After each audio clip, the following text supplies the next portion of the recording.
Hi, ಎಲ್ಲರೂ ಹೇಗಿದ್ದೀರಾ? Welcome back to my channel. So ಇದು 2 days ಇದು ವ್ಲಾಗ್. ಇದು ಒಂದು ಊರಿಗೆ ಹೋದಾಗ ಅತ್ತೆ ಮನೆಯಲ್ಲಿ, ಮತ್ತು ಇನ್ನೊಂದು ವಾಪಸ್ ಮನೆಗೆ ಹುಬ್ಳಿಗೆ ಬಂದಮೇಲೆ. ಇದು ಎರಡೂ ಇದೆ ಇದರಲ್ಲಿ. ನೋಡೋಣ ಹೆಂಗೆ ಹೋಗುತ್ತೆ ಅಂತ. ಬೆಳಿಗ್ಗೆ ಊರಲ್ಲಿ ಒಂಥರ ನೋಡೋಕ್ಕೆ ಚೆಂದ, ಎಲ್ಲ ಕಡೆ ಹಸಿರಿರುತ್ತೆ, ತುಂಬ ಕ್ರೌಡ್ ಇರಲ್ಲ, ಸಿಟಿ ನಾಯ್ಸ್ ಇರಲ್ಲ, ಗಾಳಿ, ಆಮೇಲೆ ಹಕ್ಕಿಗಳು ಕೂಗೋದು, ಪ್ರಾಣಿ ಪಕ್ಷಿಗಳು ಸೌಂಡು ಎಲ್ಲ ಕೇಳೋಕ್ಕೆ ಚೆನ್ನಾಗಿರುತ್ತೆ. ಇವನಿಗೆ ತುಂಬ ಖುಷಿ ಆಗುತ್ತಲ್ಲ ಹೊರಗಡೆ ಆಟಾಡೋಕ್ಕೆ. ತುಂಬ ದೊಡ್ಡ ಅಂಗಳ ಇದೆಯಲ್ಲ, ಯಾವಾಗಲೂ ಹೊರಗಡೆನೇ ಇರ್ತಾನೆ ಚಿರಂತನ. ಅವನಿಗಲ್ಲೇನೋ ಆಟಾಡೋಕ್ಕೆ ಖುಷಿ. ಇಲ್ಲಿ ಮನೇಲಿ ಅಷ್ಟು ಅಂದರೆ ಅಂಗಳದಲ್ಲೆಲ್ಲ ಅಷ್ಟು ಸ್ಪೇಸ್ ಇರಲ್ಲ ಸಿಟಿಗಳಲ್ಲಿ, ಬಟ್ ಊರಲ್ಲಾದರೆ ತುಂಬ ಸ್ಪೇಸ್ ಇರುತ್ತೆ. ಇದಕ್ಕೇನು ಹೇಳ್ತಾರೆ ಗೊತ್ತಿಲ್ಲ, ಅದು ನನಗೆ ಏನೋ ಒಂಥರ ಖುಷಿ ಅನಿಸುತ್ತೆ. ಅದನ್ನು ನೋಡಿದಾಗೆಲ್ಲ ಒಂಥರ ಏನೋ ಮನಸ್ಸಿಗಿತ್ತ ಆ ಗಿಡನ ತುಂಬ ಖುಷಿ ಅನಿಸುತ್ತೆ. ಅದಕ್ಕೆ ಯಾವಾಗಲೂ ಅದ್ರದ್ದು ಹೋದಾಗೆಲ್ಲ ನಾನು ಫೋಟೋ ತೆಗಿತಾ ಇರ್ತೀನಿ. ಆಮೇಲೆ ಹಂಗೆ ಬಟ್ಟೆ ಒಗೆದಿದ್ದ ಮೇಲೆ ಹರಗಕ್ಕೆ ಹೋಗಿದ್ದೆ. ಮೇಲೆ ಹರಗಿ ಬಿಟ್ಟು ಅಲ್ಲಿಂದ ಮತ್ತೆ ಕೆಳಗೆ ಬಂದ್ವಿ. ಕೆಳಗೆ ಬಂದೆ ನಾನು. ಕೆಳಗೆ ಬಂದು ಅಷ್ಟೊತ್ತಿಗೆ ರೈಲ್ ಬರುತ್ತೆ. ರೈಲ್ ನೋಡಬೇಕು ಅಂತಾಯಿತು ಚಿಂಟುಗೆ. ಹಾಗೆ ಹೋಗಿ ಮನೆ ಹಿಂದೆನೇ ಇದೆ ರೈಲ್ ಟ್ರ್ಯಾಕು. ಸೊ ರೈಲನ್ನು ನೋಡಿಕೊಂಡು ಬಂದ್ವಿ ನಾವು. ಅದೊಂಥರ ನನಗೆ ಫಸ್ಟಿಗೆ ಇದರಲ್ಲಿ ತೋರಿಸ್ತಾರಲ್ಲ, ಯಾವುದ್ರಲ್ಲಿ ಹೇಳಿ, ಅಡ್ವರ್ಟೈಸಲ್ಲೆಲ್ಲ, ರೈಲ್ ಬಂದರೆ ಮನೆಯೆಲ್ಲ ಅಲ್ಗಾಡತ್ತೆ ಅಂತ, ಹಾಗೆ ಅಂತ ನನ್ನ ತಲೆಯಲ್ಲಿತ್ತು. ಆಮೇಲೆ ಗೊತ್ತಾಯ್ತು ಅದೆಲ್ಲ ಸುಮ್ಮನೆ ಅದರಲ್ಲಿ ಎಕ್ಸಾಗರೇಟ್ ಮಾಡಿ ತೋರಿಸ್ತಾರೆ ಅಂತ. ಒಂದ್ಸತಿ ಎಷ್ಟು ಫೂಲಿಶ್ ಅನ್ಸ್ಬಿಡತ್ತಲ್ಲ, ನಮಗೆ ನಾವೇನೋ ಅಂದ್ಕೊಂಡಿರ್ತೀವಿ, ಹಂಗಿರೋದೇ ಇಲ್ಲ ಅದು ಅಂತ. ಇವನಿಗೆ ಅಲ್ಲಿ ಕೋಲು, ಅಲ್ಲೆಲ್ಲ ಜಾರು ಬಂಡಿ ಆಡೋದು ಅದೆಲ್ಲ ತುಂಬ ಇಷ್ಟ. ಅದೇನೋ ಗಿಡದಲ್ಲಿ ಪಚಾಕ ಇದೆ, ಪಚಾಕ ಅಂದರೆ ಮಾನ್ಸ್ಟರು, ಅದಕ್ಕೊಂದು ಹೊಡಿ ಅಂತೇನೋ ಅವ್ರ ಅಪ್ಪನ ತಲೆ ತಿಂತಾ ಇದ್ದ ಅವನು. ಅದು ಸುಮಾರು ಗಿಡ ಎಲ್ಲ, ಅಂದರೆ ಗಿಡ ಮರ ಎಲ್ಲ ಇದೆ. ಇದು ಗೋಡಂಬಿ ಅಂದರೆ ಏನು ಹೇಳ್ತೀವಿ, ಗೋಂಕು ಅಂತ ಕರಿತೀವಲ್ಲ ನಾವು, ಅದ್ರದ್ದು ಎಷ್ಟು ದೊಡ್ಡ ಮರ ಇದೆ. ಯಾವುದೋ ಒಂದು ವಿಡಿಯೋದಲ್ಲಿ ತೋರಿಸಿದ್ದೀನಿ ಇರಬೇಕು, ಇಲ್ದಿರ ನೆಕ್ಸ್ಟ್ ಟೈಮ್ ಅದು ಹಣ್ಣಾಗತ್ತಲ್ಲ ಅವಾಗ ತೋರಿಸ್ತೀನಿ. ಅದನ್ನೊಂದು ವೀಡಿಯೋ ಮಾಡ್ಕೊಂಬರ್ತೀನಿ ನೆಕ್ಸ್ಟ್ ಟೈಮ್ ಯಾವಾಗಲಾದರೂ. ನನಗೆ ಅದಕ್ಕಿಂತ ಪನ್ನೇರಳೆ ಮರ ಒಂದಿದೆ, ಅದು ತುಂಬ ಇಷ್ಟ ನನಗೆ. ಆಮೇಲೆ ಬಟ್ಟೆ ಎಲ್ಲ ಒಣಗಿತ್ತ, ಅದು ತೆಗಿಯೋಕ್ಕೆ ಹೋಗಿದ್ದೆ, ತೆಕ್ಕೊಂಡು ಬಂದುಬಿಟ್ಟು ಆಮೇಲೆ ಕೆಳಗೆ ಬರ್ಬೇಕಾದ್ರೆ ಅಲ್ಲೊಂದು ಕ್ಯಾಟಿ ಇದೆ ಮನೆಯಲ್ಲಿ, ಅದೇನೋ ಕುತ್ಕೊಂಡೆ ಉಣೆ ಅಂತಿತ್ತು. ಹಾಗೆ ಅದ್ರ ಹಿಂದೆನೇ ಹೋದೆ. ನಾನು ಹೋದಂಗೆ ಹಿಂದೆ ಹೋಗ್ತಾ ಇತ್ತು. ಅದನ್ನು ಒಂಥರ ನಾನು ನನ್ನ ಮಗ ಅಂತ ಅವನಿಗೆ ಅದ್ರದ್ದು ಹಿಡಿಯೋದು, ಅದಕ್ಕೆ ಹಾಲು ಕೊಡು ಹೇಳೋದು, ಅದು ಸುಮ್ಮನೆ ಕುತ್ಕೊಂಡಿದ್ರೆ ಹೋಗೋದ್ರ ಜೊತೆ ಆಟಾಡೋದು, ಬಾಲ ಎಳಿಯೋದು. ನಂಗೆ ಗೊತ್ತಿಲ್ಲ ಯಾವಾಗ ಕಚ್ಚಿಸ್ಕೊತಾನೆ ಅಂತ ಅದ್ರ ಹತ್ರ. ಆಮೇಲೆ ಅಲ್ಲಿಂದ ಕೆಳಗೆ ಬಂದ್ವಲ್ಲ. ಆಮೇಲೆ ಇನ್ನೊಂದು ಸತಿ ಅವ್ರು ರೈಲ್ ನೋಡೋಕೆ ಹೋಗಿದ್ರು. ರೈಲ್ ನೋಡ್ಕೊಂಡು ಬಂದು, ಇದು ಪಕ್ಕದ ಮನೆ. ಒಂಥರ ಇಷ್ಟು ಖಾಲಿ ಜಾಗ ಇದ್ದರೆ ನೋಡೋಕೆ ಇಷ್ಟು ಖುಷಿ ಆಗುತ್ತಲ್ಲ. ಒಂಥರ ಹಳೆಯ ಹಂಚಿನ ಮನೆಗಳು ಏನೋ ಒಂಥರ ಖುಷಿ ಅದು ನೋಡೋಕ್ಕೇ. ನಿಮಗೂ ಹಾಗೆ ಅನಿಸುತ್ತಾ? ಈ ಥರ ಮನೆ ಎಲ್ಲ ಇಷ್ಟ ಆಗುತ್ತಾ? ಹಂಚಿಂದು ಏನೋ ಒಂಥರ ಹಳೇ ಕಾಲದ ಥರ ಫೀಲ್ ಕೊಡುತ್ತಲ್ಲ. ಆಮೇಲೆ ನಾವು ವಾಪಸ್ ಹುಬ್ಳಿಗೆ ಬಂದ್ವಿ. ಹುಬ್ಳೀಲಿ ಏನೋ ಇದು ನಡೀತಾ ಇದೆ, ಅಂಡರ್ ವಾಟರ್ ಪಾರ್ಕ್ ಏನೋ ಆಗಿದೆ. ಅದೇ ಇದ್ರದ್ದು ನಮ್ಮ ಮನೆಗೆ ಹೋಗೋ ದಾರಿಲೇ ಇತ್ತಾ. ಇದು ನೆಕ್ಸ್ಟ್ ಡೇ ಮಾರ್ನಿಂಗ್. ಸುಮಾರು ದಿನ ಆಗಿತ್ತು ಬುಕ್ ಓದೋದೆ. ಹಾಗೆ ಬುಕ್ ಓದೋಣ ಅಂತ ಬುಕ್ ಓದ್ತಾ ಕೂತ್ಕೊಂಡಿದ್ದೆ. ಎಳೆ ಬಿಸಿಲು ಬೀಳ್ತಾ ಇತ್ತಾ, ತುಂಬ ಬಿಸಿಲು ಅನ್ಸುತ್ತೆ. ಆದರೆ ಅದು ಮರದ ಶೇಡೆಲ್ಲ ಬರುತ್ತಲ್ಲ, ಹಾಗಾಗಿ ಅಷ್ಟು ಹೊಡೆಯಲ್ಲ ಅದು. ಹಾಗೆ ಎಳೆ ಬಿಸಿಲು ಚೆನ್ನಾಗಾಗುತ್ತೆ ಅಲ್ಲಿ ಕುತ್ಕೊಂಡು ಓದೋಕ್ಕೆ ಅಂತ ಓದ್ತಾ ಇದ್ದೆ. ಆಮೇಲೆ ಹಂಗೆಲ್ಲಿ ಸುಮಾರು ಹಕ್ಕಿಗಳೆಲ್ಲ ಬರುತ್ತೆ, ಒಂದು ಸ್ವಲ್ಪ ಆ ಸಣ್ಣ ಹಕ್ಕಿಗಳು. ಅದ್ರ ಸೌಂಡ್ ಕೇಳ್ತಾ ಕೂತೆ. ನನಗೆ ಅದೇನೋ ಒಂಥರ ಖುಷಿ ಆಯಿತು ಬುಕ್ ಓದಿ. ಆ ಬುಕ್ ಚೆನ್ನಾಗಿದೆ, ನೀ ಸತ್ತರೆ ಅಳುವವರು ಯಾರು ಅಂತ. ಇತ್ತೀಚೆಗೆ ಯಾಕೆ ನಂಗೆ ಮುಂಚೆ ಕನ್ನಡ ಬುಕ್ ಓದೋಕೆ ಅಷ್ಟು ಇದಿರ್ತಾ ಇರಲಿಲ್ಲ, ಬಟ್ ಇವಾಗೇನೋ ಕನ್ನಡ ಬುಕ್ ಓದೋಕ್ಕೆ ಖುಷಿ ಅನಿಸುತ್ತೆ. ಅದೇನೋ ಗೊತ್ತಿಲ್ಲ, ಏನೋ ಒಂಥರ ಲವ್ ಶುರು ಆಗಿದೆ ಕನ್ನಡ ಬುಕ್ಸ್ನಲ್ಲಿ. ಸುಮಾರು ಹೊತ್ತು ಓದ್ತಾ ಕೂತಿದ್ದೆ. ಆಮೇಲೆ ಸ್ವಲ್ಪ ಬಿಸಿಲು ಶುರು ಆಯಿತಾ, ಹಾಗೆ ಮತ್ತೆ ಎದ್ದೋದೆ ನಾನು ಅಲ್ಲಿಂದ. ಇನ್ನು ಅಡುಗೆ ಮಾಡಬೇಕಲ್ಲ. ಒಳಗೆ ಹೋಗಿ ನೋಡ್ತೀನಿ, ಕರೆಂಟೇ ಇರಲಿಲ್ಲ. ಏನು ಮಾಡೋದು ಅಂತ ಯೋಚನೆ ಮಾಡ್ತಾ ಇದ್ದೆ. ಅದಕ್ಕೆ ಮತ್ತೆ ಓಕೆ, ಸುಮಾರು ದಿನ ಆಗಿದೆ, ಈರುಳ್ಳಿ ಬೋಂಡ ಮಾಡೋಣ ಅಂತ ಅನ್ನಿಸ್ತು. ಈರುಳ್ಳಿ ಬಜ್ಜೆ ಏನು ಹೇಳ್ತಾರೆ, ಬಜ್ಜೆ ಓಕೆ. ಈರುಳ್ಳಿ ಪಕೋಡ ಬಜ್ಜೆ ನಂಗೆ ಗೊತ್ತಿಲ್ಲ.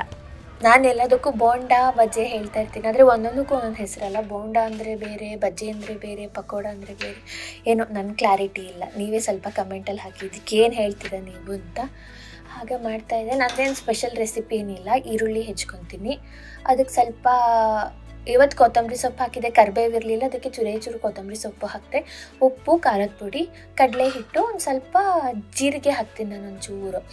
ಆಮೇಲೆ ಯಾವತ್ತೂ ಹಾಕ್ತಾ ಇರಲಿಲ್ಲ, ಬಟ್ ಇವತ್ತು ಯಾಕೆ ಒಂದು ಸ್ವಲ್ಪ ಎಣ್ಣೆ ಕಾದಿತ್ತು, ಗರಿ ಗರಿ ಬರುತ್ತೆ ಅಂತೆಲ್ಲ ಓದಿದೆ, ಅದಕ್ಕೆ ಬಿಸಿ ಎಣ್ಣೆನೂ ಹಾಕಿ ಕಲಸಿ ಬಿಟ್ಟಿದೆ. ಬಟ್ ತುಂಬ ಗರಿ ಗರಿಯಾಗಿ ಬಂದಿತ್ತು. ಅದನ್ನು ಮಾಡಿಟ್ಟು 1 ಗಂಟೆ ಆದಮೇಲೆ ನಾವು ಊಟ ಮಾಡಿದ್ದು, ಸ್ಟಿಲ್ ಗರಿ ಗರಿ ಇತ್ತದು.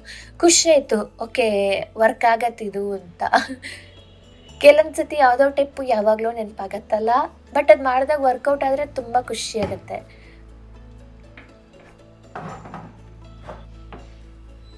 ನನಗೆ ಸ್ಪೂನಲ್ಲೆಲ್ಲ ಕಲ್ಸೋಕೆ ಇಷ್ಟ ಆಗಲ್ಲ, ಕೈಯಲ್ಲಿ ಕಲಸಿ ಮಾಡಿದ್ರೇ ಅದೇನೋ ಒಂಥರ ಫೀಲ್ ಬರುತ್ತದು. ಅದು ಆ ಟೆಕ್ಸ್ಚರ್ ಎಲ್ಲ ಅಲ್ಲ, ನನಗೆ ಅದೇ ಖುಷಿ. ಎಣ್ಣೆಲಿ ಬಿಡೋಕ್ಕೂ ಅಷ್ಟೆ, ಅದು ಬಿಡೋದೇ ಇಲ್ಲ ಅಂದಾಗ ಮಾತ್ರ ನಾನು ಕೆಲವೊಂದಕ್ಕೆಲ್ಲ ಸ್ಪೂನಲ್ಲಿ ಬಿಡ್ತೀನಿ, ಅಥವಾ ಹೆದರಿಕೆ ಆದಾಗ. ಬಟ್ ಜಾಸ್ತಿ ಟೈಮ್ ಕೈಯಲ್ಲಿ ಬಿಡೋಕ್ಕೆ ಖುಷಿ ನನಗದು. ಮತ್ತು ಇದನ್ನು ಬಿಡೋಕ್ಕೆ ಒಂಥರ ಹಿಂಗೆ ಬಿಡೋಕ್ಕೆ ಚೆಂದ, ಅದು ಆ ಸೌಂಡು ಕೇಳೋಕ್ಕೆ ಚೆನ್ನಾಗಿರುತ್ತೆ. ಎಣ್ಣೆಲಿ ಬಿಟ್ಟ ತಕ್ಷಣ ಒಂಥರ ಬಸ್ಸನ್ ಸೌಂಡ್ ಬರುತ್ತಲ್ಲ, ಅದು ಒಂಥರ ಖುಷಿ ಆಗತ್ತೆ ನನಗೆ. ನೀವು ಮಾಡ್ತಾ ಇರ್ತೀರಾ ಬೋಂಡ ಪಕೋಡ, ಅದೇ ಏನೋ ಒಂದು ಮಾಡ್ತಾ ಇರ್ತೀರಾ? ಕಮೆಂಟಲ್ಲಿ ಹೇಳಿ ನನಗೆ. ಹೌದು, ಹೇಗೆ ಅನ್ನಿಸ್ತಿದೆ ನನ್ನ ವೀಡಿಯೋಸ್ ಎಲ್ಲ ಇತ್ತೀಚೆಗೆ ಬರ್ತಾ ಇರೋದು? ಇಷ್ಟ ಆದರೆ ಒಂದು ಕಮೆಂಟ್ ಮಾಡಿ, ಅಲ್ಲ ನಮಗೂ ಗೊತ್ತಾಗುತ್ತೆ ನಿಮಗೆ ಇಷ್ಟ ಆಗ್ತಿದೆಯೋ ಇಲ್ವೋ, ಅಥವಾ ಏನು ಚೇಂಜಸ್ ಬೇಕು, ಅಥವಾ ಇನ್ಯಾವ ಥರ ವೀಡಿಯೋಸ್ ನೋಡೋಕೆ ಇಷ್ಟಪಡ್ತೀರಾ ಕಮೆಂಟ್ ಹಾಕಿ ತಿಳಿಸಲ್ಲ. ಇಲ್ಲಾಂದರೆ ಇನ್ಸ್ಟಾಗ್ರಾಮಲ್ಲೂ ಇದ್ದೀನಿ, ಪ್ರೀತಿ ಅಕ್ಷಯ್ ಅಂತ, ಅಲ್ಲಿ ಬೇಕಾದ್ರೂ ನೀವು ಮೆಸೇಜ್ ಮಾಡಿ ಹೇಳ್ಬೋದು ನನಗೆ. ಶೇರ್ ಮಾಡಿ ಇಷ್ಟ ಆದರೆ ಈ ವಿಡಿಯೋಗಳು. ಇದು ನೆಕ್ಸ್ಟ್ ಡೇ ಯಾವುದೋ ರೀಲ್ಸ್ ನೋಡ್ತಾ ಇದ್ದೆ, ರೀಲ್ಸಲ್ಲಿ ಯಾರೋ ಈ ಜಾಕ್ ಫ್ರೂಟ್ ಎಲೆಯಲ್ಲಿ ಕಡುಬು ಮಾಡಿದರು, ಸ್ವೀಟ್ ಕಡುಬು. ಓಕೆ, ಮನೆ ಎದುರುಗಡೆನೇ ಜಾಕ್ ಫ್ರೂಟ್ ಮರ ಇದೆ. ನನಗೂ ಮಾಡೋಣ ಅನ್ನಿಸ್ತು, ಹಾಗೆ ಹೋಗಿ ಎಲೆ ಕಿತ್ಕೊಂಡ್ಬಂದು ಮಾಡಿದೆ. ಇದು ಅಷ್ಟೇ ನಂದು ಸಿಂಪಲ್ ರೆಸಿಪಿ, ಅವ್ರ ಥರ ಫುಲ್ ಫಾಲೋ ಮಾಡಲಿಲ್ಲ ನಾನು ಆ ರೀಲ್ಸಲ್ಲಿ ಇದ್ದಂಗೆ. ಎಲೆ ತೊಗೊಂಬಂದು ಕ್ಲೀನ್ ಮಾಡಿ ಅದನ್ನು ಕೋನ್ ಶೇಪಲ್ಲಿ ಕಡ್ಡಿ ಸಹಾಯದಿಂದ ಇದು ಮಾಡಬೇಕಿತ್ತು. ನನ್ನ ಹತ್ರ ಯಾವ ಕಡ್ಡಿನೂ ಇರಲಿಲ್ಲ. ಹಾಗೆ ನಾನು ತುಂಬ ತುಳಸಿದಿತ್ತ ಎಲ್ಲ ಒಣಗೋಗಿತ್ತು, ಅದ್ರ ಕಡ್ಡಿಲಿ ಮಾಡಿದೆ ನಾನು. ಕಾಯಿ ಬೆಲ್ಲನ ಪಾಕ ಮಾಡ್ಕೋಬೇಕು.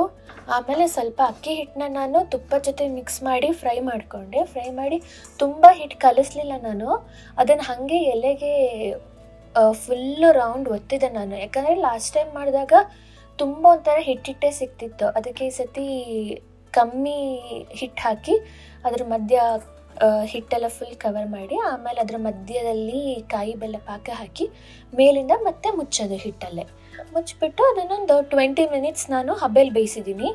ಹಬೆಯಲ್ಲಿ ಬೇಯಿಸಿ ಆಮೇಲೆ ತಿನ್ನೋಕ್ಕೆ ತುಂಬ ಚೆನ್ನಾಗಿರುತ್ತೆ. ಎಷ್ಟು ಸಿಂಪಲ್ ಅಲ್ಲ. ನಾನು ಅನ್ಕೊತಿದ್ದೆ ಇದೆಲ್ಲ ತುಂಬ ಕಷ್ಟ ಮಾಡೋಕ್ಕೆ ಅಂತ, ಬಟ್ ಇದೆಷ್ಟು ಈಸಿ, ಬೇಗ ಆಗೋಗ್ಬಿಡತ್ತೆ. ಇದು ನಾನು ಐಕ್ಯದಿಂದ ತೊಗೊಂಡಿದ್ದೆ, ಆ ಸ್ಟೀಮರು ಮತ್ತು ಆ ಪಾತ್ರೆ. ನಂದು ಇಡ್ಲಿ ಬೇಯಿಸೋಕ್ಕೂ ಇದೇ ಪಾತ್ರೆ, ಮತ್ತು ಈ ಥರ ಸ್ಟೀಮ್ ಮಾಡಿ ಅದರ ಹಬೆಯಲ್ಲಿ ಬೇಯಿಸೋದಿದ್ರು ಇದೇ ಪಾತ್ರೆಯಲ್ಲೇ ನಾನು ಯೂಸ್ ಮಾಡೋದು. ನನಗೇನೋ ಆ ಪಾತ್ರೆ ನೋಡಿದ ತಕ್ಷಣ ಖುಷಿ ಆಯ್ತು. ನಾನು ಮುಂಚೆ ಕುಕ್ಕರಲ್ಲಿ ಇಡ್ಲಿ ಪಾತ್ರೆ ಇಟ್ಬಿಟ್ಟು ಇಡ್ಲಿ ಪ್ಲೇಟ್ಸ್ನ ಇಟ್ಬಿಟ್ಟು ಬೇಯಿಸ್ತಾ ಇದ್ದೆ. ಮತ್ತು ಆ ಕುಕ್ಕರ್ ಹಾಳಾಯ್ತಾ, ಅವಾಗ ಕರೆಕ್ಟಾಗಿ ನಾವು ಮುಂಬೈಲಿದ್ವಿ, ಆಗ ಐಕೆ ಎಲ್ಲ ಓಪನ್ ಆಗಿತ್ತು. ಓಕೆ, ಐಕೆ ಎಲ್ಲರೂ ಹೇಳ್ತಾರಲ್ಲ ಅಂತ ನಾನು ಹೋಗಿದ್ದೆ. ನನಗೆ ಈ ಪಾತ್ರೆ ಹಾಕೋ ತುಂಬ ಇಷ್ಟ ಆಯಿತು. ಅದ್ರ ಜೊತೆಗೆ ಸ್ಟೀಮರು, ಓಕೆ ಇದು ಏನಾದ್ರು ಜೋಳ ಇದು ಬೇಯಿಸೋಕ್ಕಾಗತ್ತೆ ಅಂತ ತೊಗೊಂಬಂದೆ. ಇವಾಗ ಜೋಳ ಬೇಯಿಸೋದು ಅಷ್ಟರಲ್ಲೇ ಇದೆ. ನಾನು ಇವನ್ನೆಲ್ಲ ಮಾಡೋಕ್ಕೆ ನನಗೆ ತುಂಬ ಹೆಲ್ಪ್ ಆಗ್ತಾಯಿದೆ ಇವಾಗ. ನೋಡಿ ಎಷ್ಟು ಚೆನ್ನಾಗಿ ಬಂದಿದೆ ಇದು. ಟೇಸ್ಟು ಅಷ್ಟೇ ತುಂಬ ಚೆನ್ನಾಗಾಗಿತ್ತು ಇದು, ನನಗಂತೂ ಭಾರಿ ಇಷ್ಟ ಆಯಿತು. ಆಮೇಲೆ ಮೇಲ್ಗಡೆ ಸ್ವಲ್ಪ ತರಕಾರಿ ಎಲ್ಲ ಹಾಕಿದ್ದೆ. ಇದೇನೋ ಚೈನೀಸ್ ಕ್ಯಾಬೇಜ್ ಅಂತೆ, ಇದು ನಂಗೆ ಗೊತ್ತೇ ಇಲ್ಲ ಹೆಂಗೆ ಮಾಡೋದು ಅಂತ, ಯಾವಾಗ ತೆಗಿಬೇಕು ಅಂತಲೂ ಗೊತ್ತಿರಲಿಲ್ಲ. ಬಟ್ ಅದು ಕೆಳಗೆಲ್ಲ ಎಲೆ ಒಣಗ್ತಾ ಇತ್ತು ಅಂತ ಆಮೇಲೆ ತೆಗೆದ್ಕೊಂಬಂದು ಅದು ನಂಗೆ ಪಲ್ಯ ಥರ ಮಾಡಿದೆ. ನನಗೇನು ಅಷ್ಟು ಇಷ್ಟ ಆಗಲಿಲ್ಲ. ಯೂಶಲಿ ನನಗೆ ಕ್ಯಾಬೇಜೇ ಅಷ್ಟು ಇಷ್ಟ ಆಗಲ್ಲ, ಬಟ್ ಸ್ಟಿಲ್ ಮಾಡಿದೆ. ನೋಡೋಕ್ಕೆ ಚೆನ್ನಾಗಿ ಕಾಣಿಸ್ತಿದೆ, ಟೇಸ್ಟಿಂಗ್ ಚೆನ್ನಾಗಿ ಬಂದಿರಲಿಲ್ಲ ಅಷ್ಟೇನದು. ಅಷ್ಟೊತ್ತಿಗೆ ಆಮೇಲೆ ಮಧ್ಯಾಹ್ನ ಆಯಿತು. ಮಧ್ಯಾಹ್ನ ಮಗುನ ಮಲಗಿಸಿದ್ದೆ. ಆಮೇಲೆ ಸಂಜೆ ದೇವ್ರಿಗೆ ದೀಪ ಹಚ್ಚಿ ಒಂದು ನಮಸ್ಕಾರ ಮಾಡಿ ಆಮೇಲೆ ಅವನಿಗೆ ಸೈಕಲ್ ಹೊಡ್ಸೋಕೆ ಕರ್ಕೊಂಡು ಹೋದೆ. ಸೈಕಲ್ ಹೊಡಿಸಿ ಮತ್ತೆ ಬಂದು ಊಟ ಮಾಡಿ ಮಲ್ಕೊಂಡ್ವಿ. ಇಷ್ಟ ಆಗಿತ್ತು ನಮ್ಮ ದಿನಚರಿ. ಇವತ್ತಿನ ವ್ಲಾಗ್ನ ಇಲ್ಲೇ ಎಂಡ್ ಮಾಡ್ತಾಯಿದ್ದೀನಿ. ಇಷ್ಟ ಆದರೆ ಒಂದು ಲೈಕ್ ಮಾಡಿ, ವಿಡಿಯೋನ ಶೇರ್ ಮಾಡಿ, ನನಗೂ ಹೆಲ್ಪ್ ಆಗುತ್ತೆ ಗ್ರೋ ಆಗಲಿಕ್ಕೆ. ಸಬ್ಸ್ಕ್ರೈಬ್ ಮಾಡಿ ಇನ್ನೂ ಸಬ್ಸ್ಕ್ರೈಬ್ ಮಾಡಲಿಲ್ಲ ಅಂದರೆ ಥ್ಯಾಂಕ್ ಯು ಸೋ ಮಚ್. ನೀವು ಸಬ್ಸ್ಕ್ರೈಬ್ ಮಾಡಿದರೆ. Bye see you in the next vlog.